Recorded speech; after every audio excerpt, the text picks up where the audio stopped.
And a 2 and a 1, 2, 3. And a 1, 2, 3. Woo! And a 1 and a 2 and a 1, 2, 3. It's time. It's time. The pocket dimension. Yeah. You want a new intro? Are you ready for a new intro? A rockin' new intro and a 1 and a 2 and a 1, 2, rock.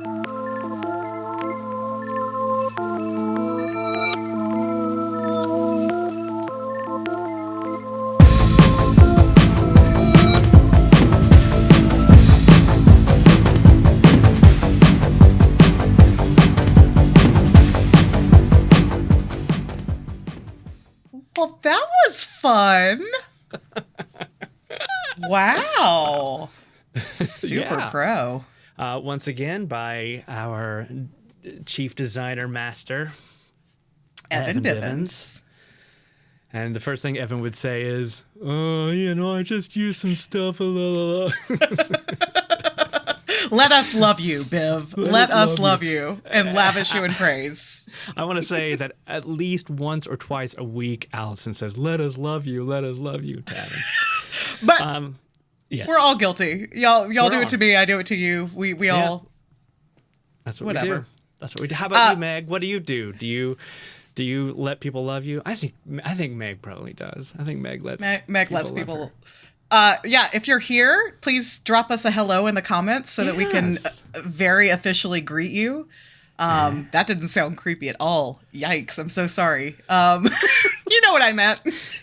I hope I know what you meant. I wasn't afraid. Hi, Alison. Whoops, wrong show. Hi, Alison. Wrong show. No, but this is the second episode of our new live stream called The Pocket Dimension Live. So welcome, everybody. We have an actual topic this week. It's not just talking about what this show is, because this show is a live stream that I've never said this live before. It talks about all things TTRPGs and gaming and probably accessibility and kind of throw a few things in there. But unfortunately, it's only the two of us today because our friends had to go. Evan, everybody's had,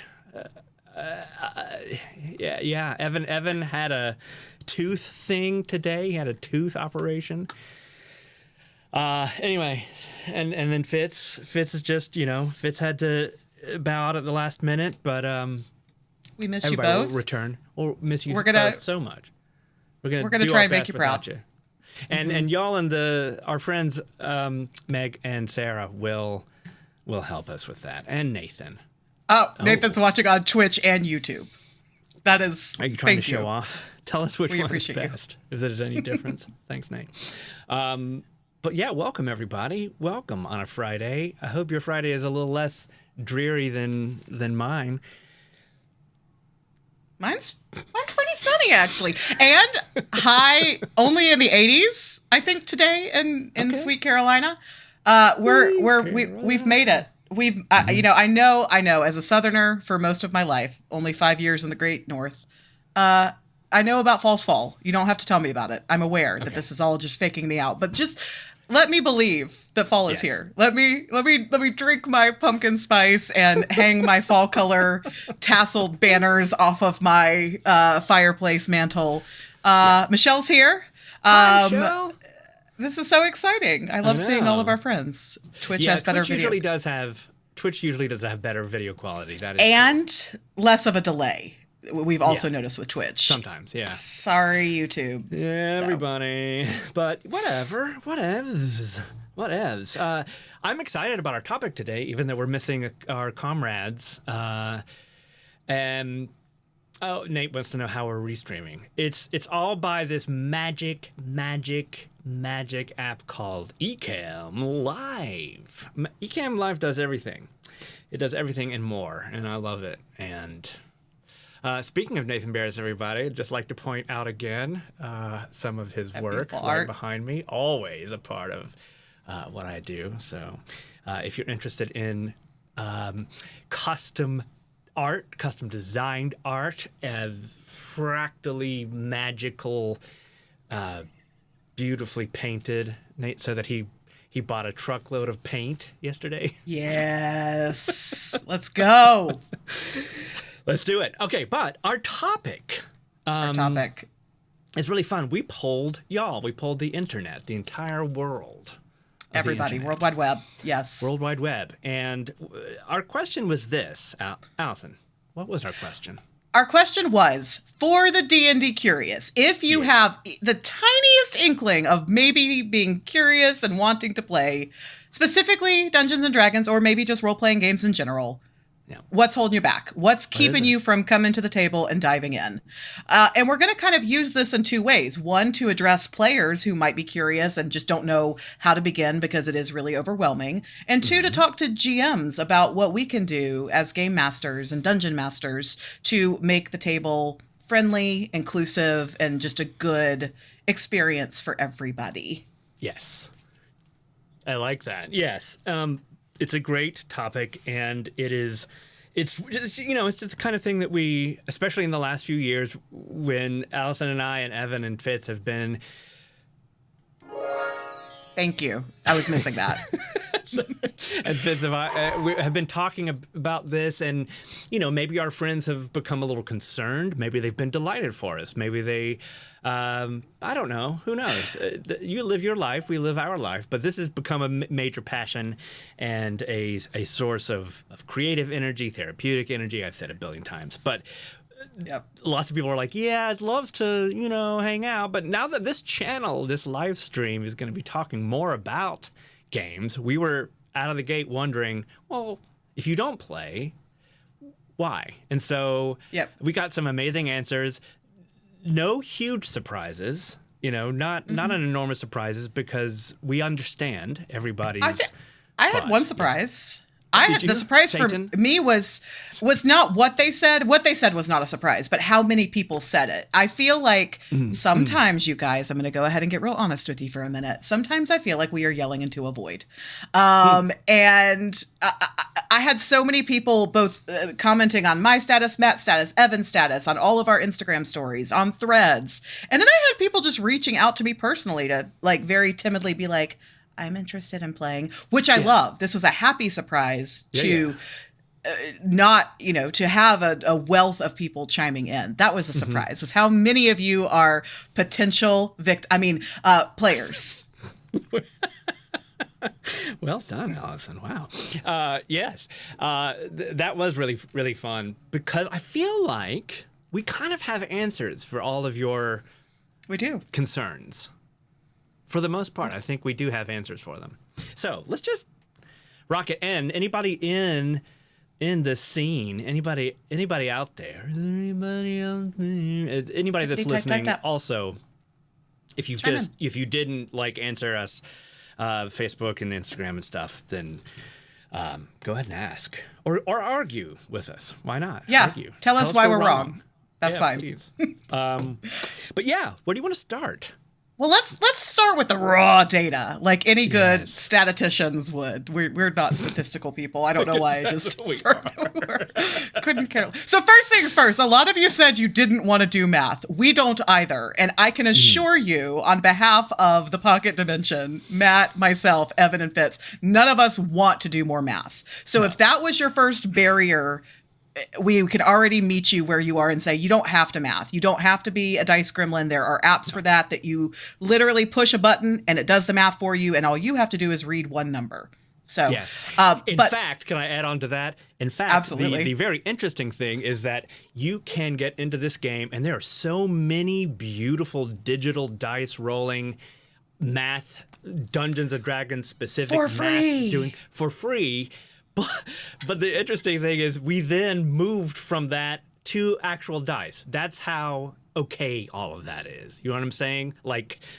We could have computers do it all for us, but then we were like, oh, but dice are pretty and they make cool sounds. So that's how of a non-thing that is, right? Alison has 5,000 dice. I've got a few myself. So yeah, it's all over.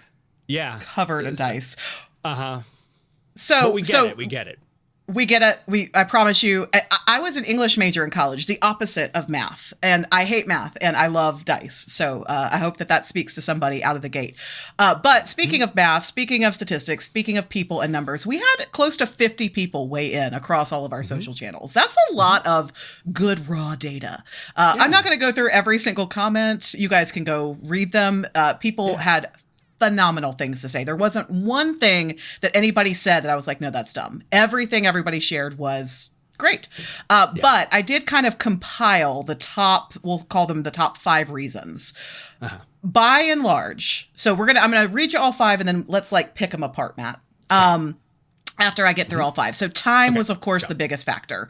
People think that this is a hobby that takes up a lot of time, and they're right, but they don't have to be. That's the beauty of these, is that you can make this whatever you want it to be. Finding a group, finding like-minded people to play where they feel safe, also a big one. People have a group but need a DM, and that's something that you and I especially, Matt, have tried to meet head on with people. Social anxiety, shyness, and just general worry about how it can feel to role play and be vulnerable, especially if you're playing with strangers and haven't found your group, was number 4. And number 5, a lot of people just weighed in. The game, as outsiders looking in, the game seems complicated. It seems like there's a lot of rules and a lot of stuff to memorize, and that they have to take a lot of time to even learn how to play before they ever get to play. So I'm going to call all 5 of those. Let's call those the 5 common myths of entry to D&D. And now, Matt, you and I smash some myths. Smash some myths. Okay. Let's break it down. Steph says, I'm here to hear your reasons. I don't play more because I just don't understand it. Let's talk, Steph. She totally hit one of those myths. Okay, let's say myth is fun to say, but also at the same time, these are valid concerns. We're not knocking them. They're totally valid. But what we're trying to say is, if you're still interested, I'd say number 1 is, it sounds horrible. I would never want to do that. Would never want to play a game like that. I don't like games. I don't like fun. I don't like people. All of that is valid too. We don't have solutions for that. Everything else, we have some extra options for you. So, but for sure, Steph. Yeah, you. Yes. Yeah. Anyway. Well, and I will say this: this poll and this here conversation is for people who have any level of curiosity. If you've seen and heard us talking about D&D and you're like, I know that's not for me. Yeah. I love you. I respect you. Those feelings are valid, but it's not for everybody. And we have to recognize that too. We're here to break down the, barricades for the people who are like, maybe not convince you if you're not into it. So let's talk about time. Time was the biggest factor. It is a factor. Yeah. So let's say we'll kind of take each of these from the viewpoint of the player and the viewpoint of the GM. Okay. So Matt, what is your, kind of feedback for people who say, I have enough hobbies. This one seems like it takes up enough time. As a player, what are some tips and tricks you might want to share? So one thing I think that is overwhelming to people about the concept of playing this game. And when I say this game, first off, we'll get into this more, but most people, so D&D, Dungeons and Dragons, is the Kleenex of TTRPGs, right? It is by far the largest. It's the one everybody knows about. It's the most popular one, and it probably will remain so in a long time. What a lot of people don't know is there's probably an alternative version of role-playing game for anything. Name it. I guarantee there's a role-playing game with different rules and different things, but the concept is the same. Yes, Dungeons & Dragons began the concept of role-playing games, but there are hundreds, thousands maybe, right? So I'll start off by saying that. So don't get scared if I say D&D or something else. But time is a soup. So time is a tough one, but as a game master, my first reaction to that is don't try to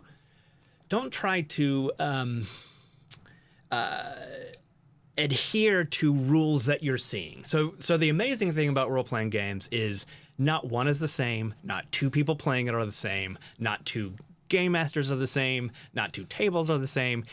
And that's one of the most amazing things about it. This concept will never go away in history now that it is created. You know, there could be drama surrounding Dungeons and Dragons, and all manner of things could happen. But the concept of people sitting around a table and telling a story together as friends will never go away, right? So there's so many things that a game master could do for a group of friends that want to sit around and tell these stories. Number one, there are two basic chunks of playing. There's the campaign, which is a long-form adventure that goes on and on. It could go on for months or years or, decades. And yes, that would take time. What? I said guilty. Yeah, so that a campaign where you want to tell a very long story, where you think of it as like, seasons of a TV show, right? If that sounds exciting to you, then D&D and the rest have you covered. Yep. However, if you just want a more stereotypical sit down once a week, once a month, every 3 months kind of thing, there is what they call a one-shot, which is a fully self-contained table game, right? Where you sit down, you don't know who you're going to play necessarily, and then you play for 2 to 4 hours. 2 to 4 or 6. I mean, you could play longer or shorter, but, I would say the average is somewhere between 2 and 3, 3 and 4 kind of thing. Mm-hmm. It has a beginning and an end. If your game master is good, it has a beginning and end. And then you don't ever go back to that world. You don't ever talk about these characters again. You don't think about that. You're done. You move on with your life. So that is a major in Dungeons and Dragons and in so many games. And in fact, a lot of role-playing games are set up to only be one-shots, right? Mm-hmm. Blades in the Dark is one. There's a lot of games that just, they're built to have a very contained beginning, middle, and end. And then you're done. And I would say for people who are worried about time, definitely try to find one-shots. Think about that. Let the idea of, oh my God, I'm going to have to do this every week.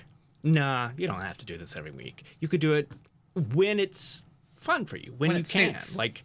And I would even suggest if you are, say, if you have friends that sit around and play board games. Yeah. Why don't you try to throw in a one-shot, right? Just throw in a one-shot instead of Monopoly one weekend. Yep. And see how it feels and see if it kind of sparks interest.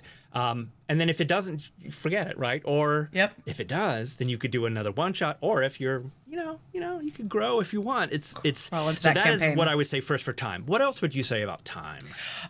Thank you, Jacqueline. Jax, one of our patrons, has just dropped a comment about signing up for one-shots. We do run one-shots, and that was the whole spirit of, I know that there are people out here who want to play. Every single month that we've been running these one-shots since, May? We've had people who are brand new. It is their first session, and it is a delight. I saw a lot of comments about people saying, oh, I don't want to hold other people up. No. The game is open format for a reason. Ask all the questions that you want to. You are holding nobody back. So yes, and to everything that you just said about one-shots. Steph has already said I didn't know about one-shots. So yes, that's a myth that once you commit to this, you have to play it every week for 4 hours at a time. You can play it once for 2 or 3 hours at a time. And if that's enough, great. And if it's not, keep on coming back for more one-shots. Yeah. Do you want a movie? Do you want to go and see a 2-hour movie done and one and done? Or do you want that long? And that's a series. One-shot versus exactly. For GMs, my biggest piece of advice, and we've been learning as we go with these patron one-shots, is first of all, be adaptable and figure out what the roadblocks are. So for the first several one-shots, I had everybody design their own character, and I had these, what were supposed to be 1-hour sessions with the newbies to show them how to design a character. And it was too much. It was way too much. They're asking all of these fantastic questions about where did I get that number from and how do I make this decision and what does this mean? And that's a lot to parse when you're new to this game. So as a GM, figure out how to take some of those big heavy rocks out of your players' backpacks. So one thing that I have started doing is pre-generated characters for our one-shots. If people want to design a character, if they have that desire, I will absolutely sit with you and explain it. But if that is not something that interests you out of the gate and you just want to sit down and play the game without 2 hours of prep work, pre-generated characters for you. You pick it, you say, I want to be a magic caster or I want to be a fighter. You slap a name on it and we're done. And that, I think, has been really helpful. Players, weigh in if you've enjoyed having pre-generated characters. And then as you go, as you decide, yes, this is for me. Yes, I want to do more of this. Yeah. I'm absolutely not here to gatekeep character design. I love character design. It's my favorite part of D&D. I would love to walk you through it. But if that is your entry point into D&D, let me sit with you for 2 hours and learn how to do math. Of course, that's not fun for anybody. No. So... And I'll say again, there are, yes, D&D is what they call crunchier, so it has more rules, it has a lot of stuff. So it if you're into that kind of thing and spending a lot of time creating characters, it's got that for you. There are other RPGs, possibly, yes, a vintage fashion game. I mean, I cannot imagine there isn't one. And if not, it would be very easy to build a vintage fashion RPG. But you could have, there are plenty of games that we learned at Gen Con and other things where you roll up and your character is built in 5 minutes, right? Like you play a mouse and you only have 4 other options and you've got 3 little stats and you roll dice 3 times and then you name it and you're gone. You're going. You're that's so that you're not even supposed to build a character beforehand. You're supposed to just show up and go. So it's important. Our next one, I think we can kind of combine the next one into 2 for a quick little talk, and this got a lot of mentions as well, was the finding the group. And then if you have the group, finding the DM, finding somebody. And that's actually why I started GMing. I'm going to go ahead and let the cat out of the bag, everybody. Okay. I like being a player more than a GM. I do. Yeah. I'm sorry to admit that. However, I love helping new people come to the table. And I realized it was a little bit selfish of me to always expect Matt to put in all the work to entertain me for an afternoon. I've got a secret too. Oh, yes. I prefer being a GM. I like that more than a player. The diamond in the rough. Matt is the exception, not the rule. You freaking hipster in everything you do. and yes, guilty as charged. But it then becomes my job to help that process, right? Like to be the best game master that I possibly can with any group, right? Like Alison does like playing more, though she's a fantastic game master. And what's really cool about Alison as the game master is that she much like an actor turned director, right, is always looking out for the players. Like being in that space, now I'm talking about you do such a great job of knowing any kind of maybe pitfalls rules wise, or just don't worry about that, right? How can we move it along and make it easy? So yes, it is tough. It's tough, right? Like it is. But here's what I would say as far as like finding a group, and I'm gonna go into the chat again because I'm a little bit jealous of this, but because I really wanted to play with Sarah and her Sib. I'm jealous. Thank you. Me too. I wanted us to get to usher that. It's okay. Yes, setting up a one shot for her and friend and Hub, breaking through the time walls. All right, Sarah. As long as I can have the next one shot, then dibs. But this is what it's all about, right? Like you, and this probably is going to butt up against the shyness concern. Is that you really want to start with the people that you're comfortable with. Yeah. I would so much rather find a group of friends that you can do anything with. You could drink with, you could eat with, you can laugh with, you could say, you have like in jokes with you. I would not go to a game store and sit down and hope for the best. Like I would just not do that. I've never done that. We've done conventions, so it's probably exactly the same. So, I would find your friends first, and even if nobody knows anything about the game, and then find a game master that could match up, right?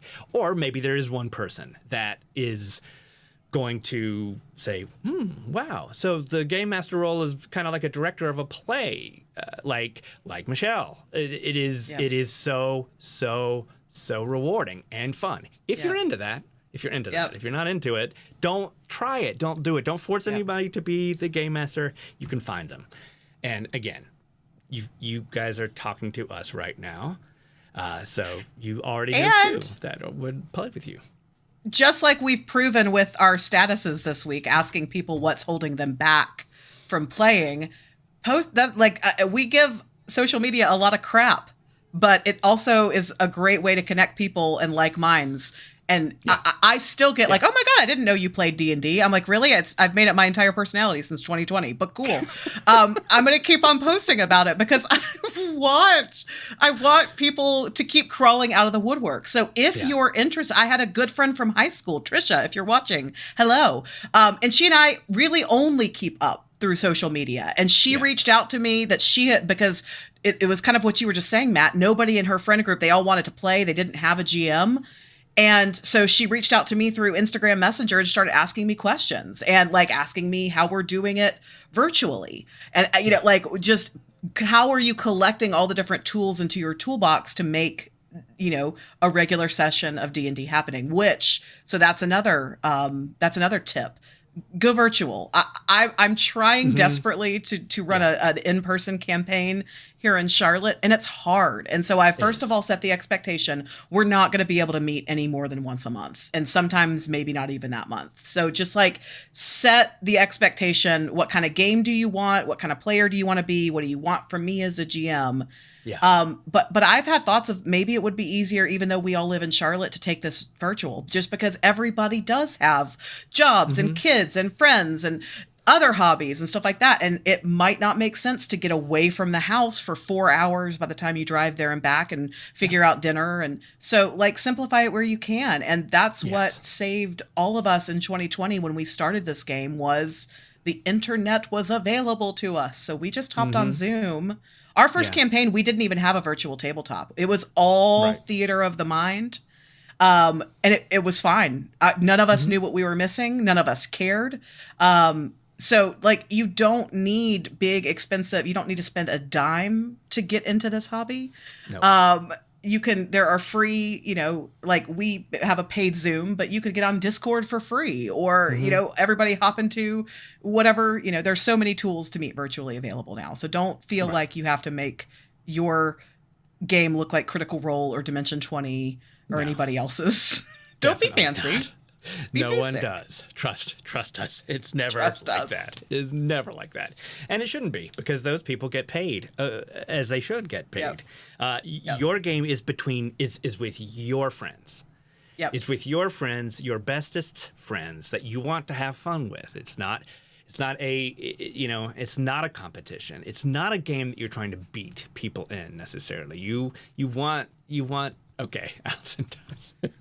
Unless you're Alison. But or Lindsay, my wife, she wants to beat everybody. But I think that is probably a big one. Just find your friends first. Yes, the game master, the dungeon master is going to be harder to find. I admit that. But start there, and then honestly, there are some incredible people online. Our friend Seth McKay, for example, who will put his contact in he is a DM for hire. He is phenomenal. If you're following we just released an episode of ADHD 20, our podcast, where he runs us through, what was it? It was only 2 hours, right? Like a very short little bit, and he's phenomenal, and understands everything, and again, he gets paid, and it's not super expensive, so. Start with your pals. That way you're not going to be as shy. You're not going to be as uncomfortable. That's number 2. How are we doing? We're doing great. So now, like, I think we've definitely talked through, and I will yes and that there are tons of ways to find friends who might be willing to learn enough to lead you through an encounter, a one shot, something like that. Or there are DMs for hire.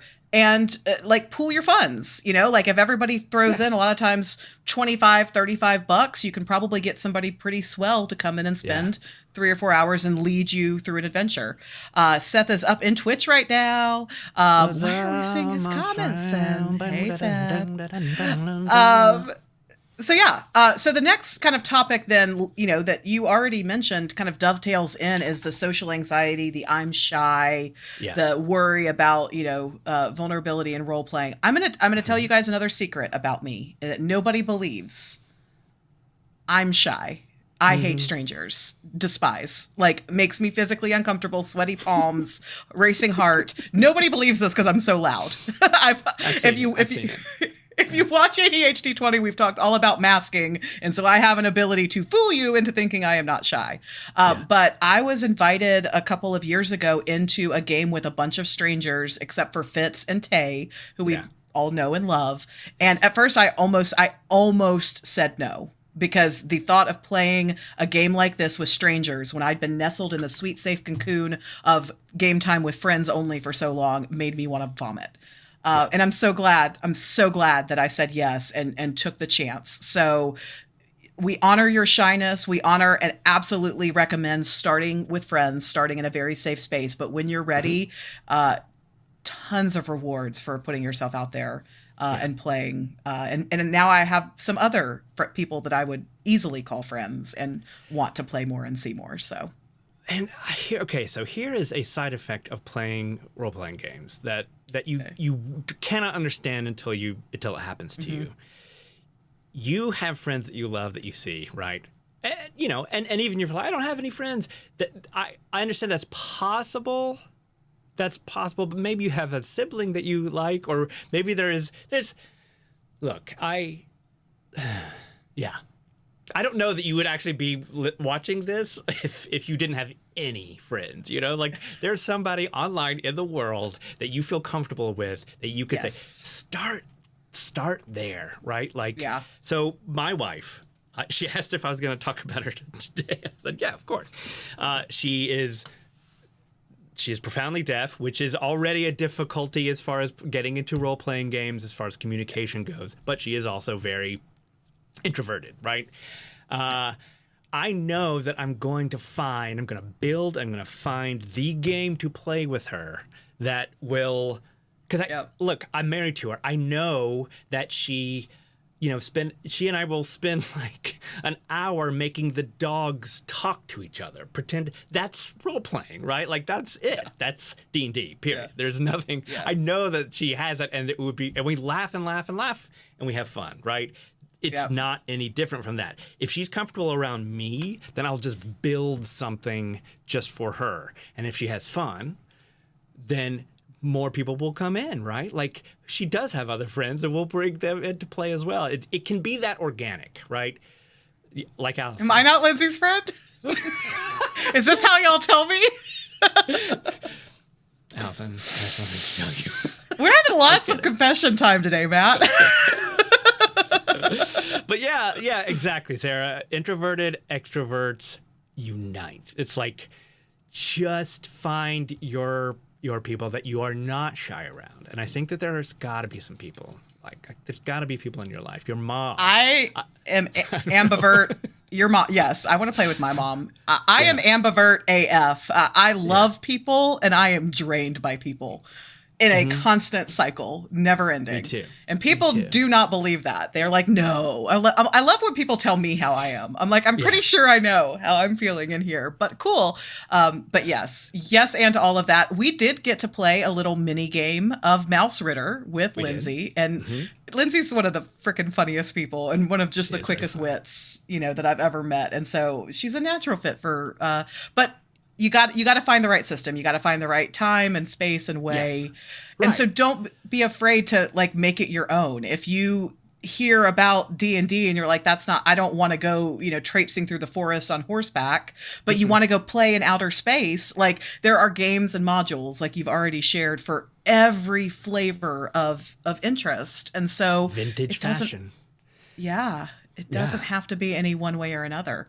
It really, really doesn't. So what, again, I'll bring up Lindsay, is that she loves horror. We love horror together. Halloween season has already started at our house, and it will continue nonstop until the end of October. And so I look for the games that have horror and stories that we could write together, that I know, like, if I say, here's this trope, she'll be like, oh yeah, of course, I've seen a billion horror movies that have this trope where you can lean into. They don't have anything to do with magic or anything to do with space, or like, just, you could play high schoolers. There are literally games, by the way, where you are a high schooler and you are being hunted by Freddy Krueger or something, right? Like, that is so... It is out there, and you can play that. So, again, I get it. We get it. We get the shyness thing, but there are ways. There are ways to overcome that. So, what are some ways for GMs, as two people sitting here right now who do GM? Yeah. What are some ways? Like I just mentioned, Lindsay's quick wit, and that was something that I saw a lot in the comments of our post, was like, I'm not fast enough. I'm not, like, I don't like being put on the spot. So as a GM, I have tried to find ways, you try and pay attention to all of the players, right? You try and pay attention to, like, who hasn't spoken in a while, and see if they want to, if they're just being buried by other players, or if their comfort level is more kind of like sitting back and being a supporting character. And again, there's no right or wrong. But there are ways as a GM that we can kind of use in-game mechanics, because I remember when I first started playing, realizing I had to act everything out was really overwhelming to me. And sometimes I didn't want to have to actually sing that thing or say that, persuasive argument. So I found as a GM, like, dropping what are called skill challenges, where I say, okay, here's what you're trying to do. You're trying to get past this guard. I want you, player, to look at your character sheet, and you have this list of all these different skills that you have, from things like strength and acrobatics to things like stealth to things like persuasion or intimidation or performance. And they're all listed in a row in alphabetical order. So I'll say, look at your character sheet and tell me how you want to get by this guard. Do you want to try and sneak by them? Do you want to try and have a diversion? Do you want to try and sing to them and make them... we did one skill challenge once in one of Tay's games where my character, who was a druid, was trying to get something from the local government, and so I made them a truffle basket. I literally used my survival skills to go pick truffles. Do you have a pig to hunt the truffles? Yes, that was the thing. Okay. It's like, I think I had to find like a dog or a pig to help me with it. But that was like, so I'm using my imagination, right? I'm coming up with something so like, and our GM didn't see that coming. No part of him thought he was going to sit down that day and have his weird little druid be like, I want to go truffle hunting and try and woo them with a gift basket. But as a GM, it was a cool mechanic that Tay had put in front of us for that game, right? Where he said, how do you want to do this? And then if you don't feel like acting it out, I can just say, well, I'm a druid. So that means I'm really good at nature. I'm good at, like reading tracks, and I'm really good at finding, mushrooms. And, so you can have the players play to their characters' abilities rather than put them on the spot and say, dazzle me with song. Yep. Yes. And that's what I would say is, I think if you go online and you watch people playing, you're going to hear a lot of accents, some of them amazing, some of them horrific. You're going to see a lot of people dressed up in costume, and all of that is fun. If that's what you're into, yay. But you could absolutely say, my character does this. I do this. She does this. He does that, right? Like they do this thing. They pull out their sword. You don't have to speak in a British accent. You don't have to wear something funny. You don't actually.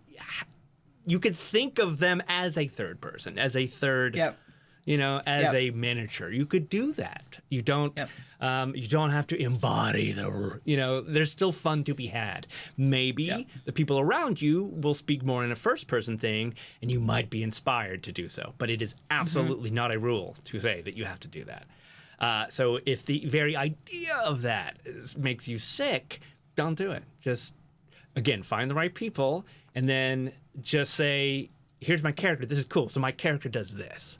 In fact, that's kind of old school. It's kind of a more old school way of doing it, right? Like when I was little, that's the way it was almost written out, was she does this, But it is not hard and fast to do it any way. So what are you comfortable with, and what are you not? And that's where something like, we've brought this up on ADHD 20 before, something like a session 0. So really taking the time as a GM to get to know your players. What are their expectations? What are they comfortable? And what are they not comfortable doing? And so any GM worth their weight in salt, is that I just confused my idioms. You know what I meant. Any GM that weighs 250 kilograms of salt is a good GM. That went places I didn't expect. And I'll say one more thing.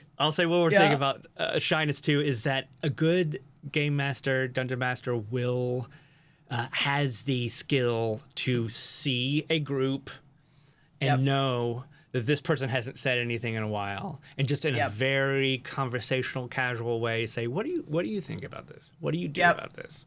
And I'm not promising that everybody has that nice skill, but I think I'd like to say that I do, maybe, and I know that Alison does. Oh, do I? Okay, good. I think you do.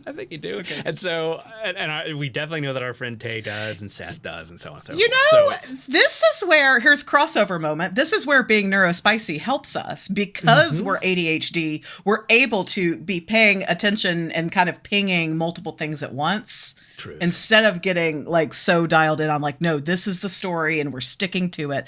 You had said something Lindsay told you, I think you should share now, about what Lindsay wants, about wanting to be railroaded. Can you explain that a little bit, why that's helpful, as a GM for new players? Absolutely. Yeah. So what does railroading mean? First of all, let's start there, because we use that phrase a lot.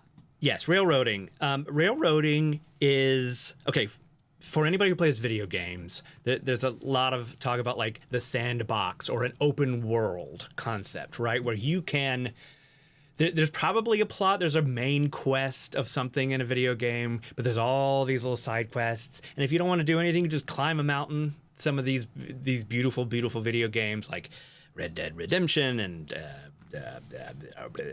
so many, too many, so many, right? Her personal example is Dark Souls, which is a video game that we played together, versus Elden Ring, which is the newest from that company. And Elden Ring is open world. You can go anywhere. But Dark Souls is far more focused. You have your character and you have a series of things that you need to check off. And you really can't get from here to there until you do this, which is different from Elden Ring. She prefers the former.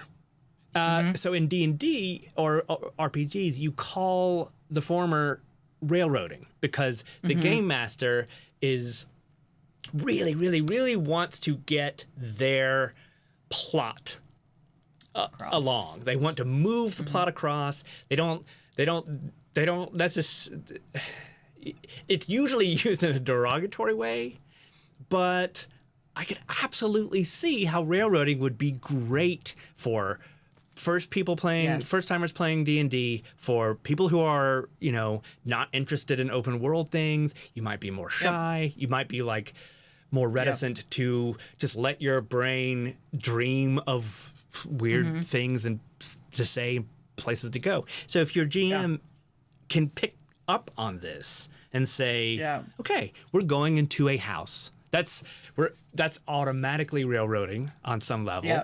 And then just kind of guide you through, and at the end there's going to be a monster and you're going to fight them and win or lose, right? That's kind of what railroading is, and that's what Lindsay wants, because she doesn't want to think about the endless possibilities, which I can understand is overwhelming.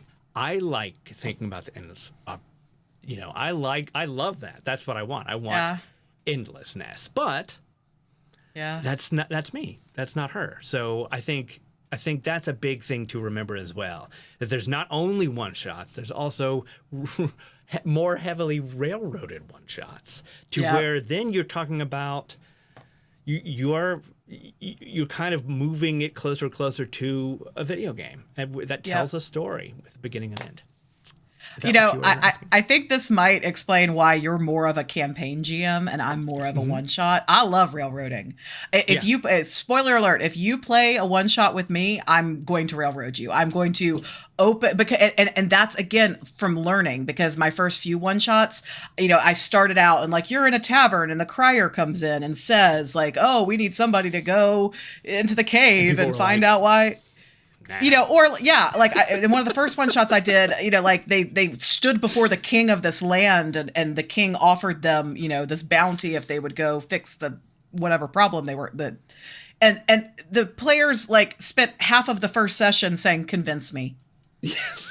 And I'm like, no, I'm not going to convince. Like, I'm offering you a bounty. You're in Jenny D put out a really cool short not too long ago that I love. And so here's some advice for players and for GMs is like the lone wolf storyline is great for video games and movies. It's not great for like, you need to be part of a party. Stop making your party and your GM convince you. The whole point is you're an adventurer. You're there to adventure and maraud and, hunt and loot and kill and all these different things. So like, don't spend half of your session making somebody talk you into the adventure. Come ready for the adventure. Right. Yeah. But so to that point, I learned from that with my one shots of like, we will not get to the end. We will not get to fight the big bad if we have to have 45 minutes of exposition figuring out how to walk through a door. So I start you inside the chamber. You're already here. You've already agreed to the bounty. Let's go. And then you get to do more shit, which is why we're all here. Yes, Matt? Yes. So for people listening going, okay, great, Alison, but you had, you learned. I can say from experience that Alison herself, in the early days of our playing, would sit there and argue with the king of the castle about, convince me. Tell me why I need to do this. Tell me, I don't trust you, which is absolutely fine. Because look, the two of us, we're still here. We're still playing every week. We still love it. Like we both had to learn those things. So that again, don't let that stuff bother you. You're going to enjoy it, whether or not. Like you changed up your role to make it more convenient and more streamlined and efficient, as did I. I learned from your reactions because as you were another human being that had totally different thoughts from mine, which is amazing. But yeah, you learned these things, but it's okay. It's okay that if that happens too. It's totally fine. It's totally fine. So being teachable and adaptable, coming in and just kind of being ready for what's thrown at you is the most fun. Yes. For sure. And yes, to your point, we all had to learn that. You guys, if you're new, if you're thinking about this, you'll learn it too. No shade.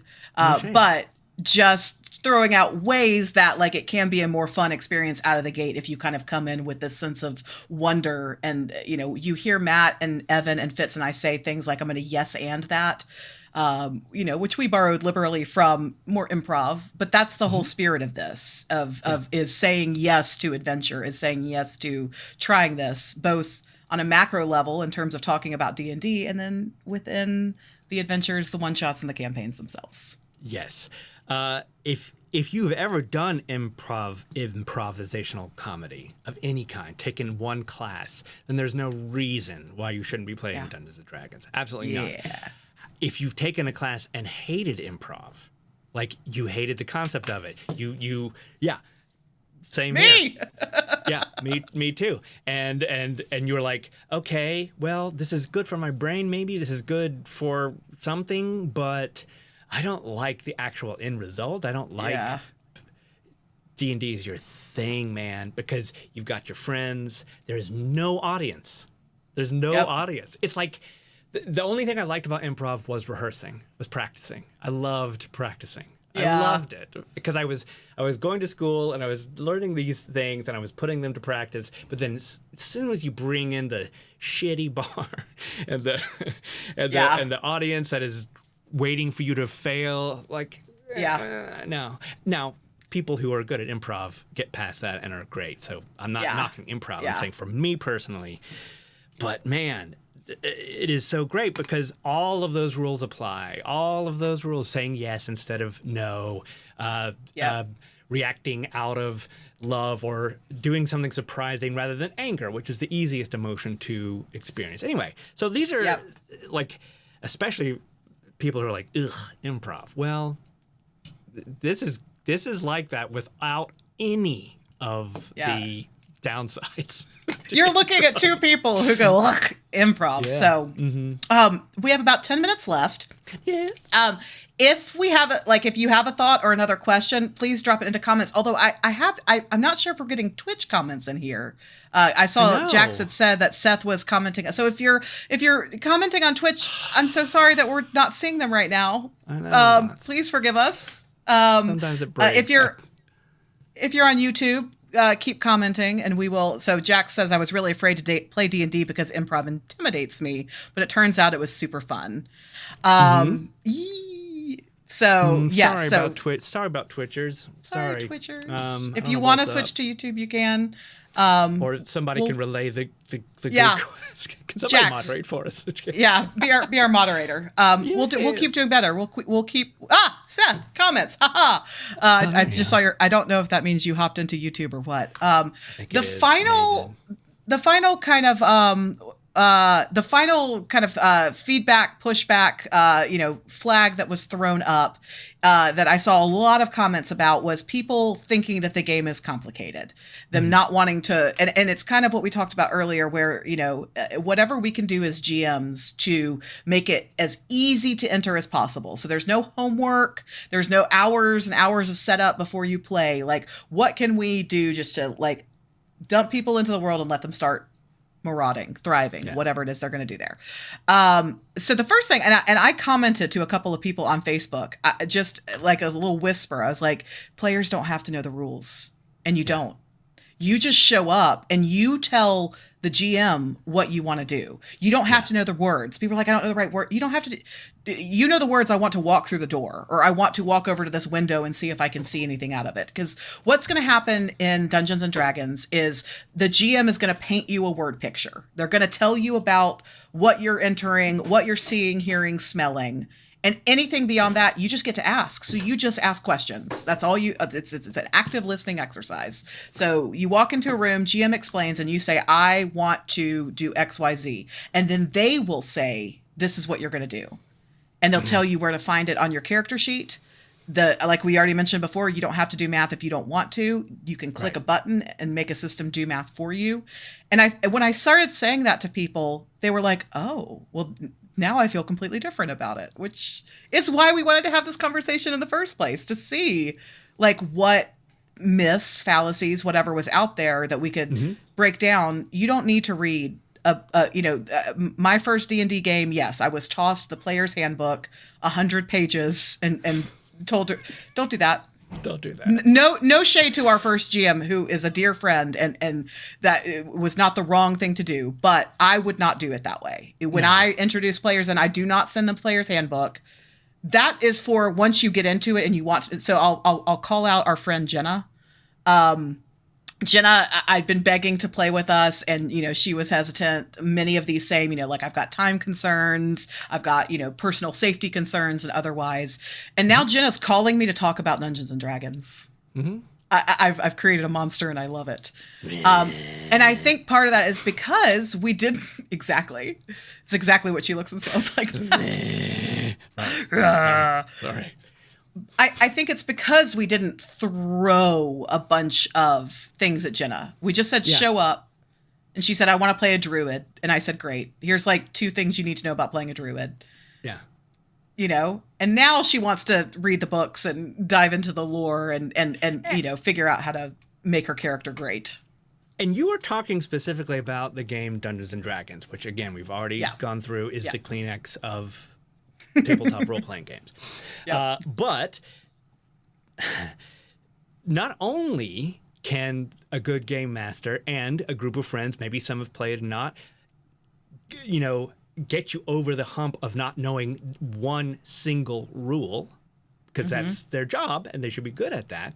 Not only is that possible in Dungeons & Dragons, which is definitely one of the crunchier. It has lots of rules and lots of mechanics and lots of things to think about. Not only does that not really matter, at least at first, there are so many different kinds of games. So this one's called Thirsty Sword Lesbian. I want to say that was this so one's bad. called Björg.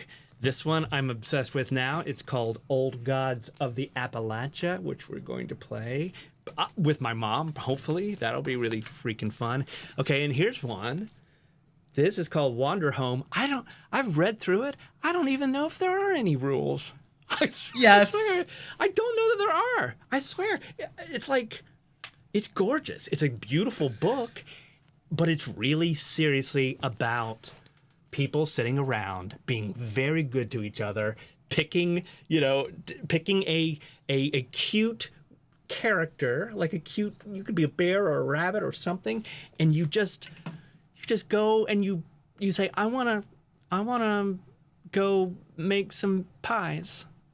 You can do that. Like, I think there's dice. But it's not a major part of the game. It's all about telling that story. It's all about having the fun and to get the therapeutic benefits of these kinds of games, which are getting to know your friends in a way that you did not expect, which is just the best thing ever. Getting to know people better if you're playing with someone that you don't know as well. As I've said many times before, our friend Fitz, I had met Fitz, but I didn't know Fitz. And the time that it took me to get to know Fitz, for her to be one of my favorite people in the world, was like this as compared to what it would have taken in IRL, right? Yeah. Because that's the fun of it, or the fantasy of it, or being a thirsty sword lesbian, which I think this has like two six-sided dice, and you roll occasionally. There's not that many rolls. It's so beautiful. So yes, D&D, sure. Pathfinder, sure. Tons of rules. If you like that and you want to do that, that's also so fun. But you don't have to know them first day. Yeah. Or second day. Third day. Fourth day. Yeah. Ever. I think eventually you're going to want to. I think if you keep playing, you're going to want to know. But don't let that stop you. Don't let it stop you. Don't let that be the thing holding you back, is I don't know the rules. It would be insane and also a little bit impossible to try and know all the rules before your first session of D&D, and you'd just be setting yourself up for failure. Yes. Because of everything that you've just shared, Matt, about like the beauty of all of the campaigns that we've been playing across the years is that we built them together. And so if I had tried to go in and learn and shape and do everything on my own, that's not leaving any space for you and Evan and Fitz and the other Matt and Tay and Jeff and everybody else that we've had the pleasure of playing with. If I was taking all that on me as either a player or a game master. And speaking of which, our friend Jax, our new friend Jacqueline, says, I don't know what my life is, and I understand what these people are saying now.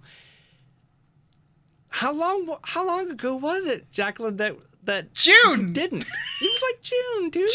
June. So that speaks to how not hard this is. Like, and how fun it is to grab in. Like, that's not a lot of time. That's not very much time at all. Jax is a mom, a wife, a elementary, I believe, correct me if I'm wrong there, or middle school music teacher. Like, so all of these, like time, not something that teachers, moms, wives, or friends, or humans, why am I gating all of this, has a lot of.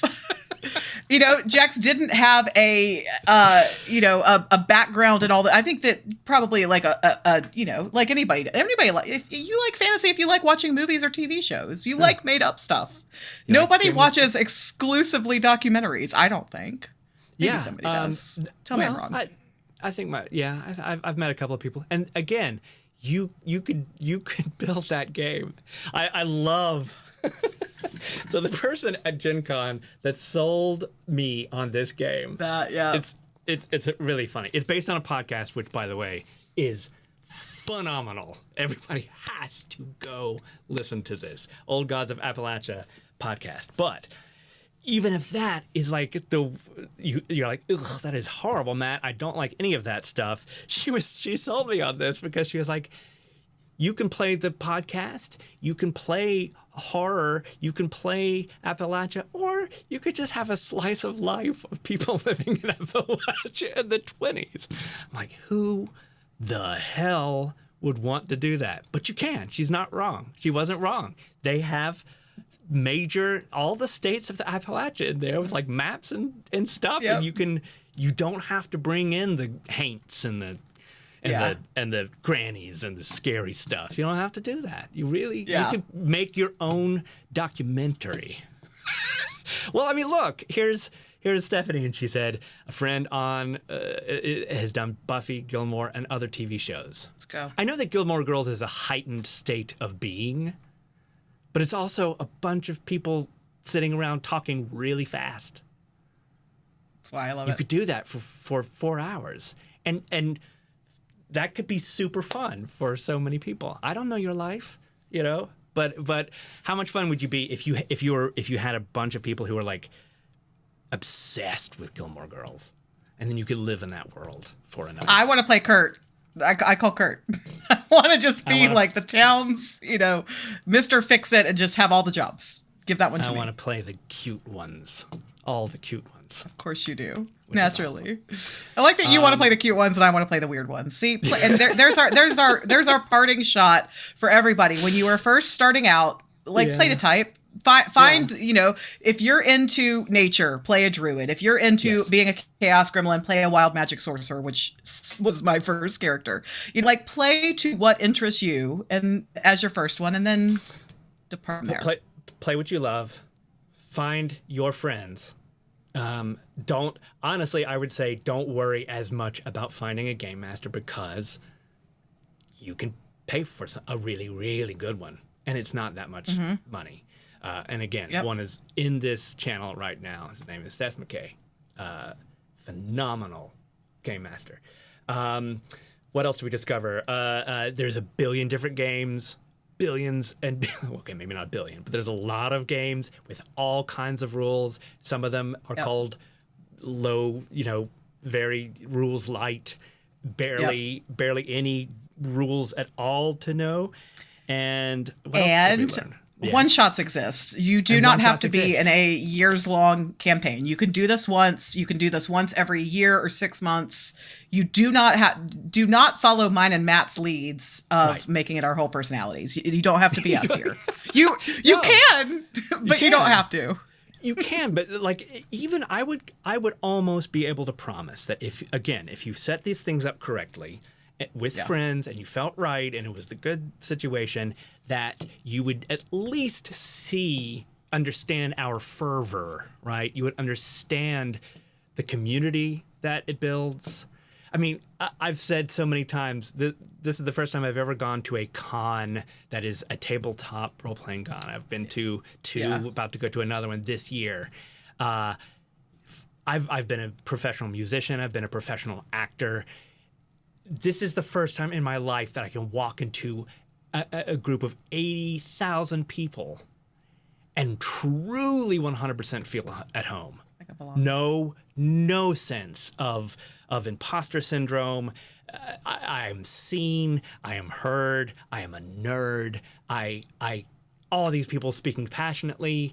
Like, I always felt, oh my God, I don't know the White Album by the Beatles well enough. I'm a poser. Or I didn't study, I didn't study with Mamet or whatever. Like, all these things. I was never comfortable. This is like, you can find the core for you. Yep. Yes, and to all Try of that, it. Matthew. Just try it. Well, we did it. We're here. We did managed to talk for an hour without our other two who we miss dearly, but it was fun to hang with all of you. We'll figure out the whole Twitch thing by next week, but it was fun. Sorry, y'all. Fun chatting. Super fun chatting, and this seems to be like a better time. We love doing this. We love that y'all came. Thank you for being here. Next week we should be rejoined by our two comrades, and we'll have another TTRPG thing. Before we go, I know we're a little bit over, but if you don't mind, time is a weird soup. The time is a weird soup. We do have a Discord that a lot of people here are living in, and is how we met and got to know these people like Jackson, Seth, and everybody. I've known Meg forever, but this is where we go, and Michelle and Stephanie and so on and so forth. This is how we meet them. This is how we fall in love with them. Is open and free and fun AF.